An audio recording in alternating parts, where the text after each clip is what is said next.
às vezes a gente fica até dentro de um conflito, compreendendo, né, que muitas relações, e o relacionamento aqui pode ser, como você falou, né, pode ser de trabalho, família, um casal amoroso ali, mas até que ponto é válido levar para frente? Então, assim, não vou nem dizer na questão de casamento, né, mas vamos dizer, para um amigo ou um irmão, e aí não se dá bem. Aí a gente às vezes pensa assim, não, então eu tenho que persistir porque é um resgate.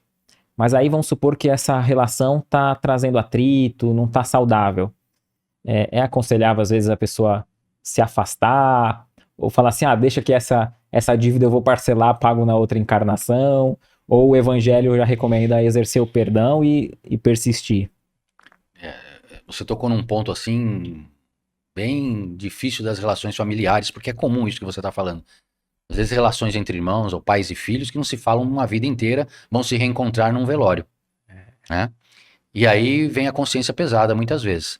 Então a gente voltando a falar, eles explicam para nós que perto de nós são colocados os espíritos que nós temos a maior necessidade de acerto.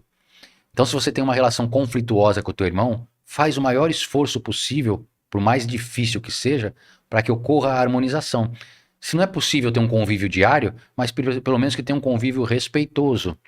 Se você tem dificuldade de aceitar o seu pai e a sua mãe por algum motivo, é necessário que se essa harmonização aconteça, porque até tem um capítulo dentro do Livro dos Espíritos, honrai pai e mãe, que o filho, em determinado momento da vida, os papéis se invertem, né? Até determinada idade, os pais nos conduzem, mas determinado ponto da vida em diante, os nossos pais necessitam do apoio do filho. Então, honrai pai e mãe.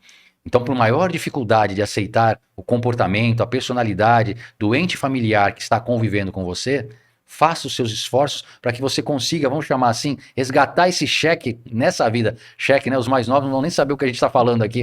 É pagar a conta, o Pix, né? É, Porque é uma oportunidade que nós estamos tendo, né? e você falando na questão do pai, né?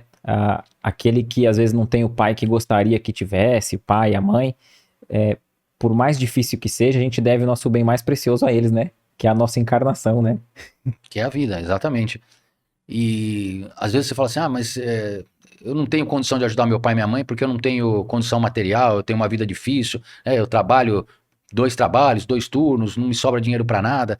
E aí tem uma pergunta também aqui interessante no Livro dos Espíritos, que é a 643, que ele fala assim, ó, há pessoas que por sua posição não tenham possibilidade de fazer o bem?